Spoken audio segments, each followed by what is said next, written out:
O título da mensagem desta manhã é Distração.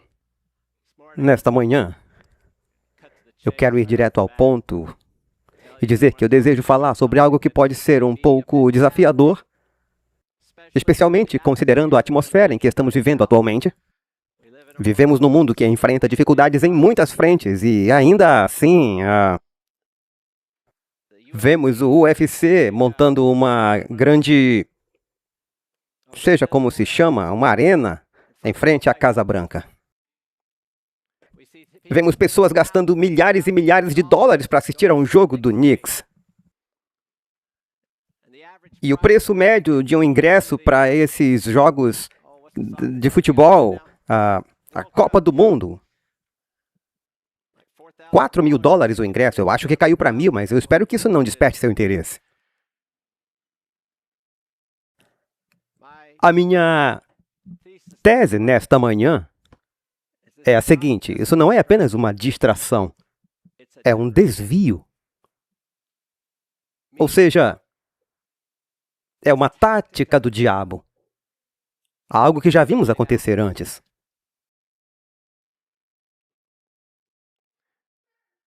Espero que continuem atentos. Vejamos primeiro o que Deus diz em Mateus capítulo 6, versos 19 ao 21. Não ajunteis para vós tesouros na terra, onde a traça e a ferrugem corroem, e onde os ladrões arrombam e roubam. Mas ajuntai para vós tesouros no céu, onde nem a traça nem a ferrugem corroem, e onde os ladrões não roubam nem arrombam. Porque onde estiver o vosso tesouro, aí estará também o vosso coração. Esta manhã eu quero propor que onde está o seu tesouro, ou seja, aquilo que o seu talão de cheque revela, aquilo que o seu calendário demonstra, é isso que indica onde está o seu coração. Porque muitos valorizam o tempo e o dinheiro, e a maneira como usamos esses recursos revela onde realmente está o nosso coração. Eu quero ir a Roma. Mas antes disso, antes de irmos, quer dizer, eu quero ir a Roma primeiro. Mas antes, quero que observemos. Eu quero ir a Roma, mas antes disso, eu quero que observemos como a Bíblia ilustra a verdadeira natureza da competição. Tiago 3, 14 a 16. Mas se tendes amarga inveja e sentimento faccioso em vosso coração, não vos glorieis, nem mintais contra a verdade. Essa o quê? A amarga inveja e sentimento faccioso. Essa não é a sabedoria que desce do alto, antes é terrena, animal e demoníaca.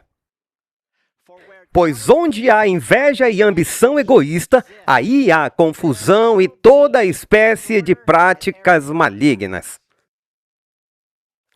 A ambição egoísta também pode ser traduzida como rivalidade. Paulo, em Gálatas, expressa isso dessa forma: ora, as obras da carne são manifestas em adultério, prostituição, impurezas, lascívia, idolatria, feitiçaria, inimizades, contendas, ciúmes, iras e o quê? Ambições egoístas, rivalidades, dissensões, heresias, invejas, homicídios, embriaguez, orgias e coisas semelhantes a estas, a respeito das quais eu vos declaro, como já anteriormente vos preveni, que os que praticam tais coisas não herdarão o reino de Deus. Estamos falando de competição, estamos falando sobre desvio. Observem que a ambição egoísta, também traduzida em algumas versões como egoísmo ou interesse próprio, aparece na mesma lista que idolatria e a feitiçaria, as quais Tiago chama de demoníacas. Não estamos falando de uma pequena falha de caráter. Estamos tratando de algo muito sério. Quando você examina a palavra original traduzida por ambição egoísta ou interesse próprio, percebe que ela também significa rivalidade. O foco em si mesmo é sobre o eu. Vivemos hoje em um mundo que alimenta isso e celebra isso com troféus, títulos e medalhas. Essa característica é exaltada sob o disfarce do esporte e dos jogos. A competição envolve comparação. Sem comparação não existe competição. Não pode haver um vencedor sem um perdedor. Alguém avança, outro fica para trás. É assim que a competição funciona, o que é contrário ao Evangelho. A competição, por envolver ambição egoísta, por envolver interesse próprio, leva naturalmente à escalada. Pense nisso. O egoísmo nunca está satisfeito. Sempre quer mais, porque está fundamentado na cobiça, que é uma questão do coração. Mais uma vez, a competição envolve, por natureza, uma escalada constante. Evangelismo 266, lemos: multidões buscam em vão a felicidade nas diversões mundanas. Anseiam por algo que não possuem. Gastam seu dinheiro naquilo que não é pão e seu trabalho naquilo que não satisfaz. A alma faminta e sedenta continuará a ter fome e sede enquanto participar desses prazeres insatisfatórios. Paulo descreve isso da seguinte maneira: a vossa vanglória não é boa. Não sabeis que um pouco de fermento leveda toda a massa? Em outras palavras, não existe coisas do tipo pecadinho inocente. Se você permitir que a bactéria da ganância, do egoísmo ou da ambição egoísta entre em ação, ela irá se multiplicar. O inverso também é verdadeiro. Lucas 16, verso 10 diz: quem é fiel no pouco também é fiel no muito. E quem é injusto no pouco também é injusto no muito. Em outras palavras, se já nascemos com uma inclinação para o mal, para o egoísmo, então por que alimentaríamos isso por meio da competição e da rivalidade? Quando você alimenta o apetite para a competição, ele não permanece educadamente restrito à arena esportiva. É como dar um petisco ao cachorro enquanto você está à mesa. Quando você sentar novamente à mesa, lá estará o cachorro. Certo? Colocamos nossos filhos em campo e vibramos de entusiasmo quando eles vencem seu adversário, fazendo com que o outro perca.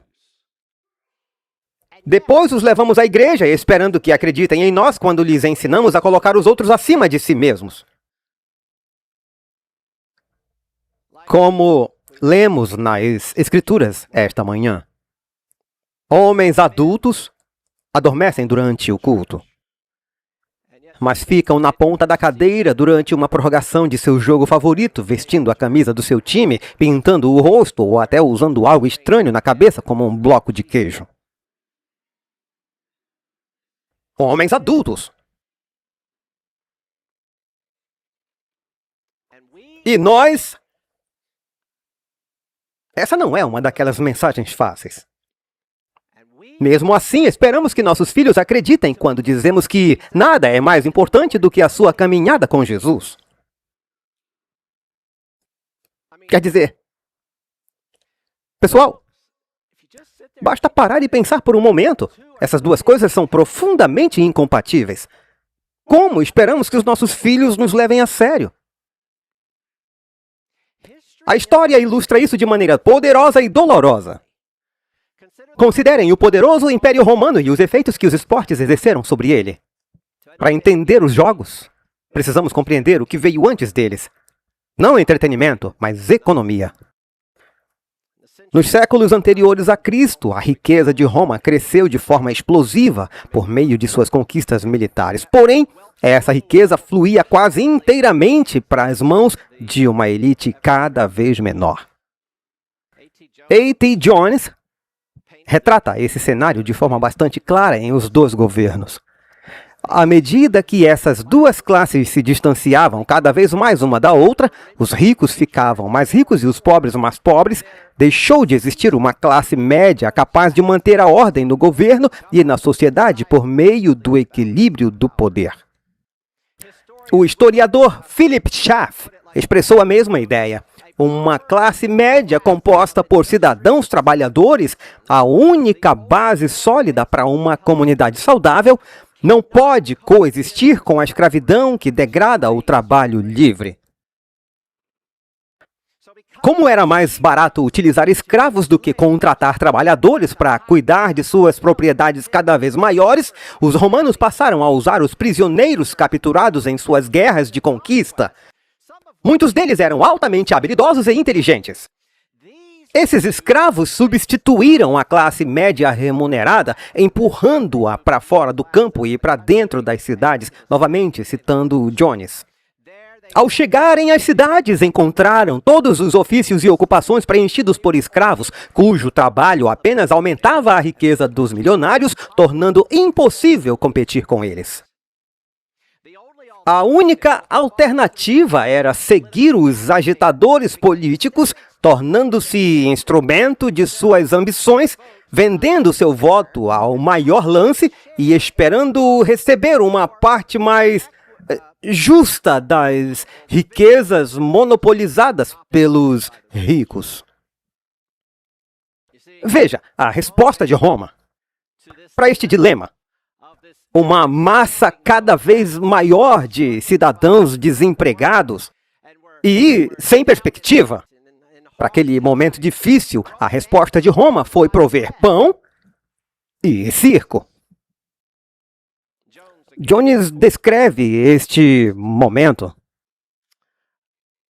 em sua obra quando ele diz: os aplausos entusiasmados de todas as mãos pobres de Roma, Cláudio conseguiu aprovar uma lei determinando a criação de celeiros públicos, dos quais o trigo seria vendido aos cidadãos pobres por um preço meramente simbólico. O resultado foi a concentração na cidade de uma multidão de eleitores necessitados e desempregados, vivendo da caridade do Estado, enchendo os circos e clamando durante as eleições. Sim, o pão mantinha seus estômagos satisfeitos, mas os jogos mantinham suas mentes distraídas. Alimente-os e entretenha-os. Assim como um pai que não quer ser incomodado entrega doces e um telefone ao filho para mantê-lo ocupado, Roma fez o mesmo com o povo comum. Era como uma prisão pública sem muros. Chamem do que quiser, mas funcionou. E funciona até hoje. Talvez os tempos pareçam diferentes, mas sempre que permitimos que nossos desejos ou nossa cobiça nos governem, tornamos-nos escravos. Seja dos bancos, do governo ou da opinião dos nossos vizinhos. Eu quero que vocês entendam o quanto isso consumiu completamente a vida romana.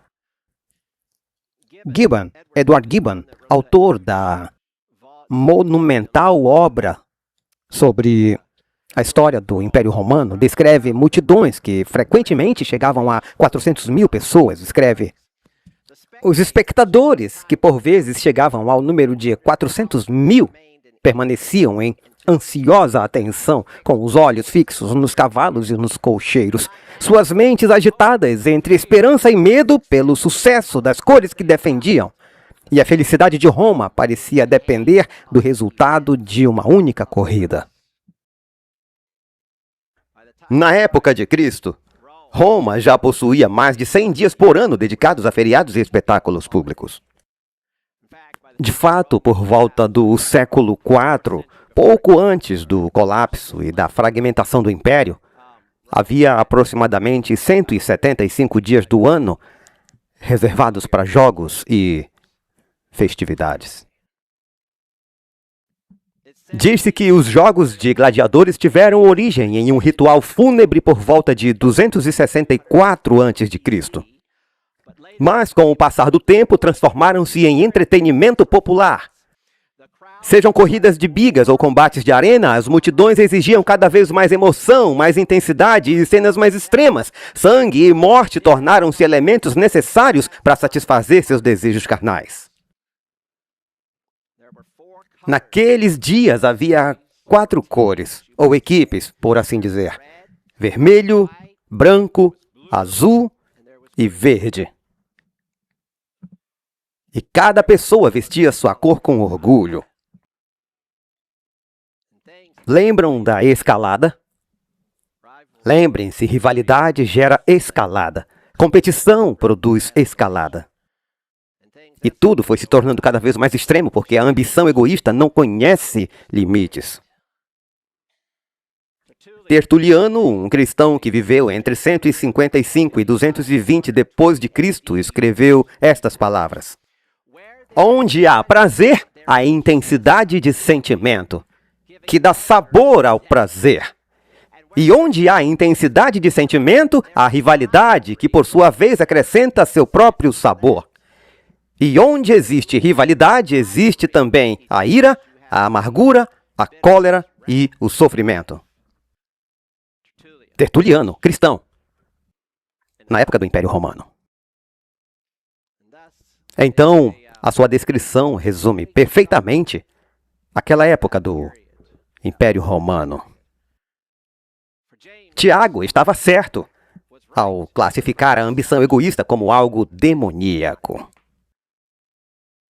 E isso ficou claro na sociedade romana.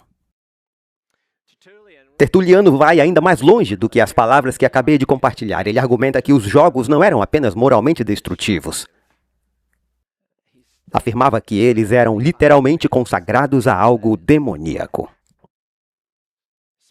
Ele fala das associações demoníacas desses eventos e deixa bem claro que os cristãos não deveriam participar deles. Pelos padrões atuais, isso pode parecer severo, fanático ou até radical. Mas foi o que ele disse. É interessante notar que nos anos que antecederam a chegada do Messias, Satanás trabalhou diligentemente para criar uma grande distração. Ele direcionou as pessoas para o rugido da arena, em vez do silêncio humilde da estrebaria, onde o Salvador nasceu. Essa era Roma. Agora vamos olhar para Battle Creek. No início da década de 1890, após a Conferência de 1888. Enquanto leis dominicais estavam sendo promovidas nos Estados Unidos, com o Projeto Blair surgindo em maio de 1888. E sendo posteriormente debatido em diferentes estados, acho que em 1892, 93. As leis dominicais impactaram. Houve um período de despertamento espiritual na Igreja Adventista. Parecia que estávamos experimentando as primeiras gotas da chuva temporã. Ron Duffield, em seu livro Ferido na Casa de Seus Amigos, escreve sobre esse período e afirma que Satanás pareceu atacar esse reavivamento de 4 maneiras. Vou mencionar 2 delas. A primeira foi por meio de críticas fanáticas contra a igreja. Algo que, infelizmente, ainda vemos acontecer com frequência hoje. A segunda foi por meio da mundanidade dentro da igreja e das escolas. E bem no meio desse contexto, alguma coisa a mais chegou ao campus de Battle Creek College. O futebol americano. Criado poucas décadas antes, o futebol americano já havia se tornado uma febre nacional no início da década de 1890. E, infelizmente, também conquistou o coração de muitos estudantes do Battle Creek College. Duffield relata como isso aconteceu. No verão de 1893, o time de Battle Creek empatou de forma controversa contra a escola local após uma penalidade nos momentos finais da partida. Um pênalti nos últimos momentos do jogo contra a faculdade. Os estudantes adventistas e seus apoiadores ficaram indignados. Protestaram. Uma revanche foi organizada. Todo o campus comentava a injustiça da decisão, e em 1892 e 93 foram anos importantes para aquele movimento de reavivamento. Daí veio algo ainda maior. Uma partida especial anunciada nos jornais locais como o Grande Jogo Internacional de Futebol. Universitários americanos contra os universitários britânicos. Uma grande multidão da cidade compareceu. A equipe britânica venceu, o jornal local publicou uma cobertura detalhada da partida e, na mesma edição, também relatou lutas de boxe realizadas no campus. Um dos estudantes britânicos era um jovem cujos pais moravam na Austrália. Eles o haviam enviado para Battle Creek com grande sacrifício financeiro. Posso ouvir um amém?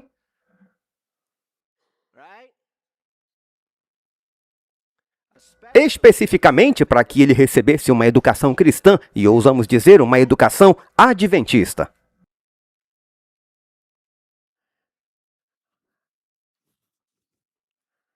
Os recortes dos jornais foram enviados para casa. Os pais ficaram muito preocupados.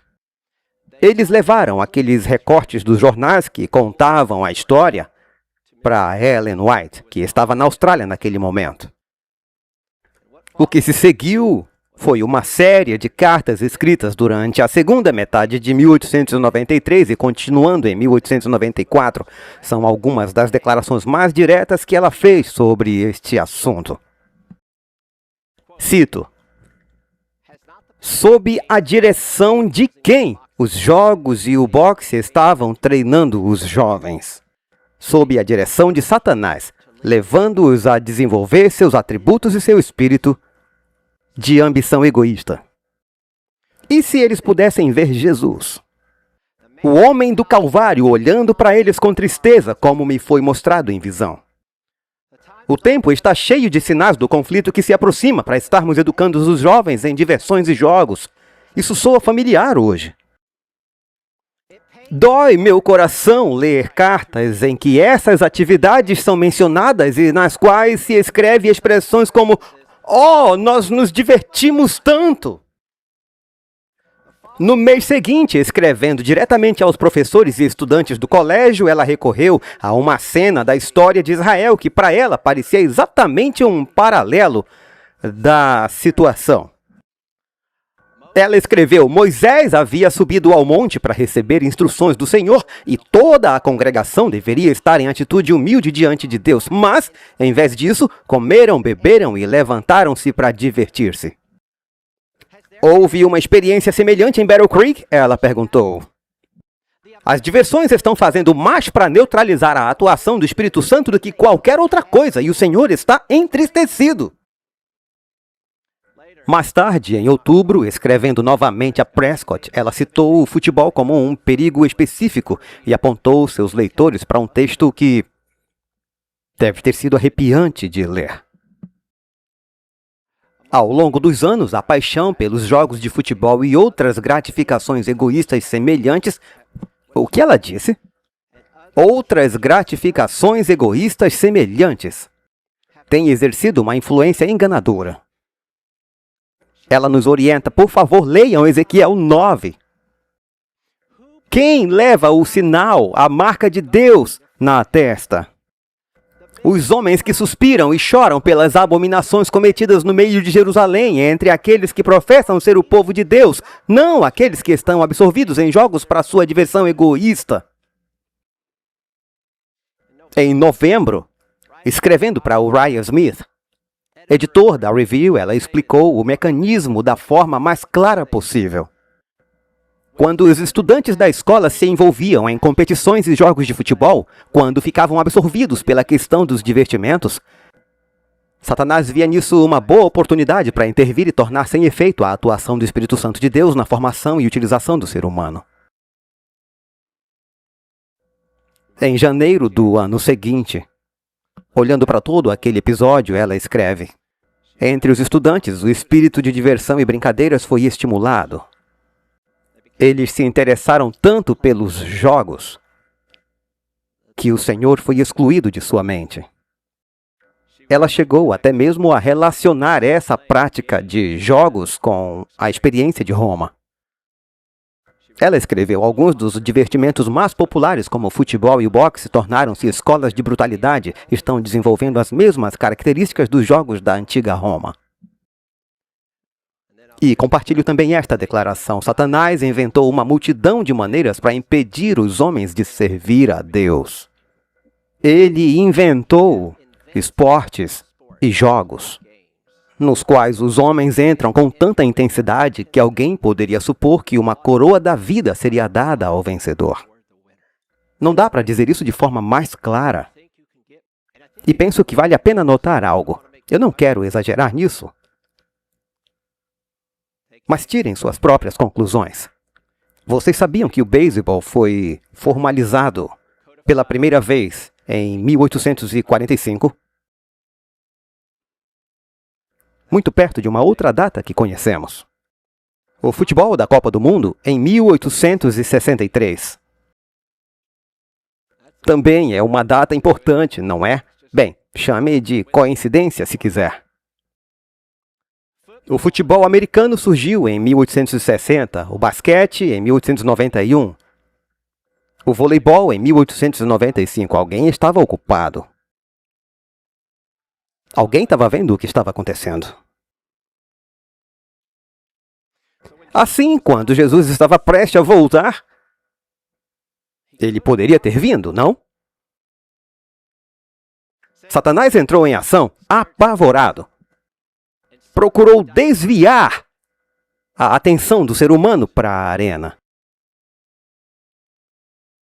Se Satanás usou isso em Roma, se Satanás usou isso em Battle Creek, dentro da nossa própria igreja, vocês não acham que ele está fazendo a mesma coisa agora? Mateus 6:21, onde está o seu tesouro? Ali também está o seu coração. Jesus só colocará o selo na testa e no coração daqueles que lhe pertencem. É possível identificar onde está o coração de uma pessoa, como já dissemos, observando o seu talão de cheques, sua agenda. Correndo o risco de simplificar demais a questão, vale a pena considerar o que poderia ser realizado se redirecionássemos nossos recursos e investimentos em esportes para algo mais valioso. Hoje, a indústria global dos esportes movimenta anualmente, e é difícil encontrar um número exato, algo entre 400 bilhões de dólares, o que me parece uma estimativa muito baixa, e 2,86 trilhões de dólares por ano. Agora, compare isso com a estimativa das Nações Unidas para 2024, segundo a qual seria possível acabar de forma sustentável com a fome mundial mediante um investimento adicional entre 176 e 400 bilhões de dólares por ano. Portanto, se pegarmos as estimativas mais conservadoras dos gastos da indústria esportiva e as compararmos aos números apresentados pela ONU, que em algumas ocasiões são até menores, parece, à primeira vista, novamente, eu sei que a questão é mais complexa do que uma simples conta matemática. Mas poderíamos dar um golpe tremendo no problema da fome mundial se colocássemos a bola dentro do armário. Entendem? Eu sei que o assunto é mais complexo do que isso. Mas, segundo os relatos, mesmo com a queda dos preços dos ingressos, o valor médio para assistir à Copa do Mundo estava entre 3 e 4 mil dólares por assento. Quando quer, o povo encontra dinheiro. Nos recentes jogos do Knicks, as pessoas estavam pagando milhares de dólares por uma única noite no Madison Square Garden. Isso diz algo sobre a nossa cultura, a nossa nação, a nossa condição. Onde estiver o tesouro, ali também está o coração. Sem dúvida que as comparações entre o estádio e a igreja são numerosas. Enquanto os cidadãos romanos no século IV passavam até metade do ano assistindo aos jogos, os números atuais sugerem que as coisas não são tão diferentes assim. Somente os dados sobre tempo são impressionantes. É verdade que não temos 175 feriados por ano. Temos muitos, mas não tantos. Uma pesquisa nacional mais recente da Common Sense Media constatou que adolescentes americanos entre 13 e 18 anos passam em média 8 horas e 39 minutos por dia consumindo mídia de entretenimento em telas, sem contar o tempo da escola. Crianças entre 8 e 12 anos passam em média 5 horas e meia por dia. O ponto é que você não precisa mais ir ao Circo Maximus para uma arena com 400 mil lugares para assistir aos jogos. Basta um celular e um assento na primeira fila. E embora a nossa indústria esportiva pareça mais branda, sem combates até a morte, como na Roma antiga, Hollywood se encarregou de fornecer uma abundância de violência e sensualidade para satisfazer os mesmos apetites carnais. Quando você soma o entretenimento, incluindo os esportes, vê uma sociedade que, em muitos aspectos, dedica ao jogo, ao drama, ao lazer e ao entretenimento uma qualidade de tempo semelhante à observada em Roma. Aparentemente, só isso já sugere que, espiritualmente falando, estamos à beira de algo muito grande. Como dizia nosso texto bíblico nesta manhã, não façais por ambição egoísta ou vaidade, mas por humildade, considerando os outros superiores a vós mesmos. E não pense que ser cristão o torna imune a esse comportamento. Lucas 22, verso 24 diz: levantou-se também entre eles uma discussão sobre qual deles seria considerado o maior. Sobre quem é o texto? Os discípulos. Durante a ceia do Senhor. Se os discípulos que conviviam diariamente com Jesus puderam ser desviados por esse sentimento, nós certamente também estamos em risco. Paulo é claro em 2 Coríntios 10, 12, porque não ousamos classificar-nos ou comparar-nos com alguns que se recomendam a si mesmos. Mas eles, medindo-se consigo mesmos e comparando-se consigo mesmos, revelam falta de sabedoria. É disso que tratam os esportes e os jogos, seja golfe, tênis ou qualquer outro. Mas não sejamos severos apenas com os entusiastas dos esportes. Esse problema invade todos os aspectos da vida, até os mais sofisticados. Pense na música, por exemplo. Não existe coisas do tipo primeiro e segundo lugar? Competições? Precisamos permanecer vigilantes. Amém? Provérbios 14:30 diz: o coração tranquilo é vida para o corpo, mas a inveja é podridão para os ossos. Riqueza, posição, talento, fama.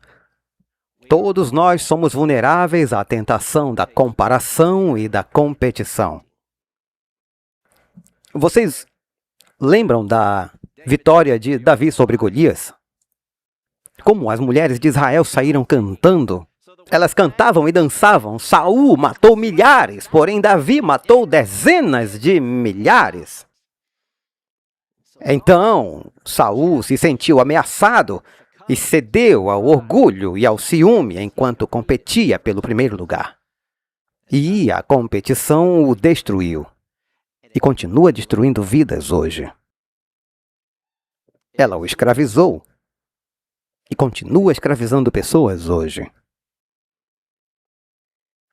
Eventualmente, ela o levou à ruína e pode fazer o mesmo conosco. Jesus confrontou essa mentalidade. Lembram da parábola dos trabalhadores da vinha? O proprietário pagou aos trabalhadores da última hora exatamente o mesmo salário daqueles que suportaram o calor do dia inteiro. Os primeiros protestaram e, sinceramente, é difícil culpá-los. Talvez nós também protestaríamos.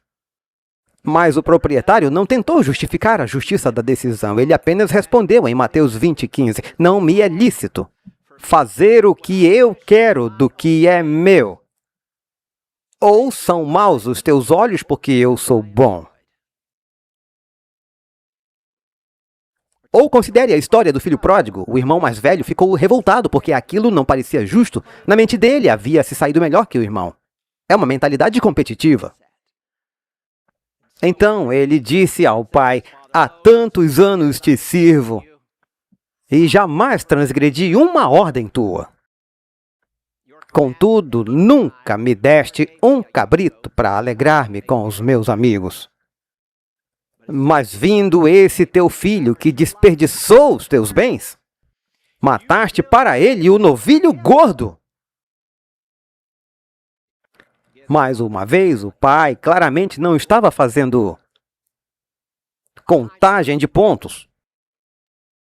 O que foi que ele disse? Verso 32, era justo alegrar-nos e festejar, porque este teu irmão estava morto e reviveu, estava perdido e foi achado. Estão vendo? A nossa cultura competitiva está baseada na sobrevivência do mais apto. Um princípio evolucionista. A competição nos treina desde a infância a abrir caminho à força, rumo ao topo, a buscar destaque e aplausos superando quem está ao nosso lado. Mas a graça é o oposto. A competição concentra-se no eu. A graça desvia o foco do eu. A graça convida ao reavivamento, a competição o desencoraja. Quando Cristo veio pela primeira vez, Roma lotava o circo máximo com 400 mil pessoas por vez, enquanto o Rei dos Reis nascia despercebido numa estrebaria. Quando Deus tentou derramar seu espírito sobre nosso próprio povo em 1893, Battle Creek lia recortes de jornal sobre o grande jogo internacional de futebol, enquanto o reavivamento silenciosamente esfriava. E hoje a mesma fome se manifesta em bilhões, talvez trilhões de dólares, exigindo longas horas de dedicação e muitas vezes nem mesmo um ingresso, apenas uma tela no bolso. Sim, é verdade. A rivalidade produz ira. Como Tiago disse, é demoníaca.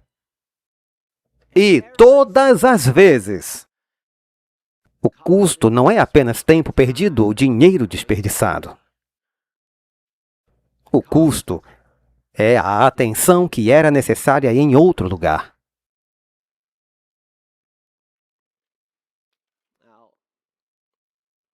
Alguns talvez já tenham uma citação pronta para compartilhar, que diz, eu não condeno o simples exercício de jogar bola. Certo? Mas continuem lendo. Mesmo isso, em sua simplicidade, pode ser levado ao excesso. Sempre me afasto do... Esse é o contexto. Eu sempre me afasto do resultado quase inevitável que acompanha essas diversões. Mas tenham cuidado. Muito cuidado. Porque quando se começa a marcar pontos, tudo começa a desmoronar. Mas qual a graça do jogo sem placar? Pessoal, eu sei como isso funciona. Qual é? Eu lembro que eu amava jogar basquete no ensino fundamental. Eu sei que é difícil acreditar. Mas naquela época eu era alto. A minha breve carreira começou no ensino fundamental e terminou lá mesmo. Porque eu e meu irmão gêmeo começamos a escola aos 8 anos, enquanto a maioria começava aos 6 ou 7. Outra vantagem de começar a ler mais tarde. Então, no ensino fundamental, meu irmão gêmeo, um outro amigo alto e alguns colegas mais baixos, formamos um time de 5 jogadores para enfrentar a equipe rival. Não eram times oficiais. Eram times do recreio. Mas eram times. Mas hoje eu posso dizer honestamente, o outro time era melhor. Alguns de nós éramos mais altos, o que ajudava a equilibrar o placar. A competição era apertada e eu tenho vergonha de admitir que nem sempre me comportei na quadra como deveria. Era apenas recreio, estávamos apenas jogando bola. Mas era uma rivalidade que se repetia todo dia, chegando pelo menos em uma ocasião a levar os 2 times para a sala da diretoria. Os 2 times tiveram que ir. Quando eu cheguei ao ensino médio, eu perdi o interesse, em parte porque eu parei de crescer. E em parte, eu só posso atribuir isso à graça de Deus. Eu estava vendo alguns trabalhos que escrevi desde que saí da escola. Então, olhando os meus antigos trabalhos escolares, eu encontrei uma redação que eu escrevi no ensino médio sobre competição. Acho que Deus estava tentando me dizer alguma coisa. Porque quando entro em um jogo, mesmo tentando levar tudo na brincadeira, eu posso ser bastante competitivo. É uma inclinação. E não olhem como se fossem diferentes de mim.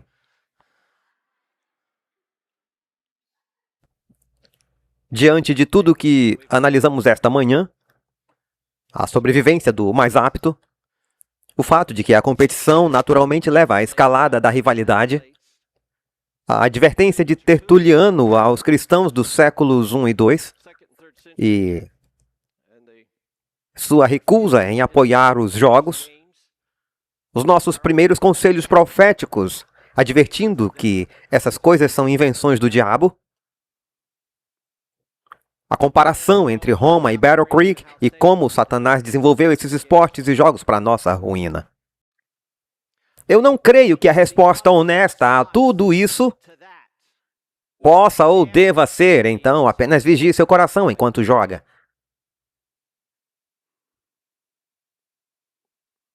É difícil, não é? Essa não foi a resposta de Tertuliano.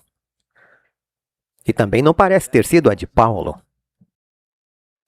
E ele escreveu: não sabeis que os que correm no estádio todos correm, mas um só recebe o prêmio? Correi de tal maneira que o alcanceis. E todo aquele o quê? Que compete pelo prêmio, em tudo se domina. Eles para alcançar uma coroa perecível. Nós, porém, uma imperecível. Perceberam os pronomes? Eles fazem isso para alcançar uma coroa perecível. Nós, uma coroa imperecível. Paulo não está promovendo os esportes. Está estabelecendo um contraste e uma comparação. Eles fazem isso. Nós fazemos outra coisa. Estamos em uma corrida diferente. Uma corrida por uma coroa imperecível, eterna. Parece claro onde Paulo estava posicionado. Romanos 12:10 apresenta um tipo saudável de competição. Amai-vos cordialmente uns aos outros. Superem, outra versão diz, superem uns aos outros em demonstrar honra. Essa é a atitude cristã. Não, você primeiro. sacrifício, serviço, não competição. Imagine uma igreja, uma família, um lar, em que a única corrida seja para ver quem consegue honrar mais o próximo. Quem pode servir mais discretamente? Quem pode ser mais generoso? Quem pode elevar o outro mais alto? Essa é uma corrida em que ninguém perde. Todos vencem. Quando o seu irmão vence, você também vence. Esse é o sistema de Deus.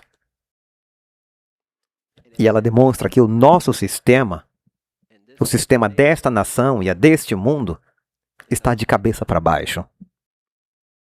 Hoje, a Arena está chamando pelo seu tempo, seu dinheiro, seu descanso sabático e pela sua paz.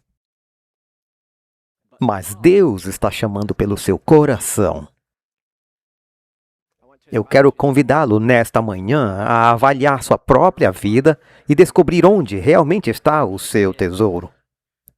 Quando você olha para os registros, hora por hora, dólar por dólar, onde está o seu tesouro? E abandone, seja lá o que for, abandone, seja o que for, que silenciosamente se tornou o seu placar. Saia das arquibancadas do estádio, amém? Saia do meio da multidão. Foi isso que os cristãos fizeram em Roma. E o inimigo tentou colocá-los no centro da arena. E eles viraram o entretenimento da multidão. Mal sabiam os seus perseguidores que o sangue dos mártires seria a semente do Evangelho. E o Evangelho se espalhou. Talvez zombem de você. Você não é patriota. Você está por fora. Seja nos esportes, na música, na posição social, no status ou em qualquer lugar onde exista o seu placar. Eu o convido a derrubá-lo. Deixe isso e encontre liberdade em Jesus. Venha a Ele e eu lhe prometo, você encontrará descanso para a sua alma.